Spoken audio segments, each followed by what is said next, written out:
نہیں ہے، پرنتو کچھ ایک آدمی یہ مورتی نہیں بنائی کہ اس کی قبر کے روپ میں جو ہے مزار کے روپ میں اس کو مانتا دے دی.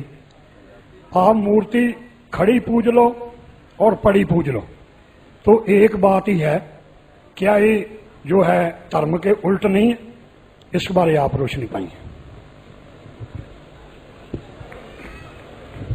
بھائی صاحب نے اچھا سوال پوچھا اور ہم اس سوال کو دہرائیں گے. اگر سوال کو سمجھنے میں کچھ غلطی ہوگی تو آپ سیدھا کر لینا. بھائی صاحب نے پوچھا کہ بت پرستی غلط ہے، ان کے مذہب میں بھی غلط ہے، ہمارے مذہب میں بھی غلط ہے. آپ بت کو الٹا پوجو یا سیدھا پوجو، تو مذہب کو پوجنا صحیح ہے کیا نہیں، وہ آپ کا سوال تھا. مزار پہ جانا صحیح ہے کیا غلط ہے؟ بھائی صاحب نے بہت اچھا سوال پوچھا. اسی لیے میں کہتا ہوں کہ اسلام کو جاننے کے لیے مسلمان کو مت دیکھو، قرآن اور حدیث کو دیکھو.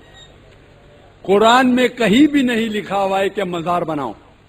یہاں تک کہ اللہ کے رسول محمد صلی اللہ علیہ وسلم نے کہا کہ کوئی بھی قبر پکی نہیں ہونا چاہیے، اگر پکی ہے تو اس کو زمین سے نشر کرنا چاہیے.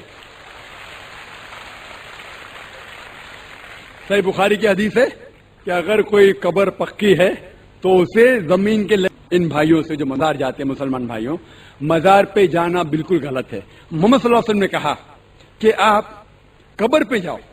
اگر آپ قبر پہ جائیں گے تو آپ کو یہ احساس ہوگا کہ آپ کبھی نہ کبھی مرنے والے ہیں، تو اللہ پہ اور یقین کریں گے، آخرت پہ یقین ہوگا. تو قبر پہ جا کے ان کے لیے دعا کرنا صحیح ہے. جو آدمی مر چکا ہے ان کے لیے دعا کرو، ان کو دعا نہیں کر سکتے. You can pray for them not to them. مطلب ان کے لیے دعا کر سکتے، ان کو دعا نہیں کر سکتے. آپ سمجھ رہے؟ وہ بیچارہ شخص مر گیا ہے، اچھا شخص تھا، اس کے لیے دعا کر سکتے اللہ اسے جنت فردوس دے، انہیں نعمت دے، انہیں معاف کرے، وہ تک ٹھیک ہے. لیکن جا کے یہ بولے کہ میرے ایگزامینیشن میں میرے نمبر کم ہے تو بابا نمبر اچھے کر لو، یہ بالکل حرام ہے. شفا قرآن مجید میں کم از کم 25 آیتیں ہیں جس میں لکھا ہے شفا. شفا مطلب سفارش، وسیلہ حرام ہے.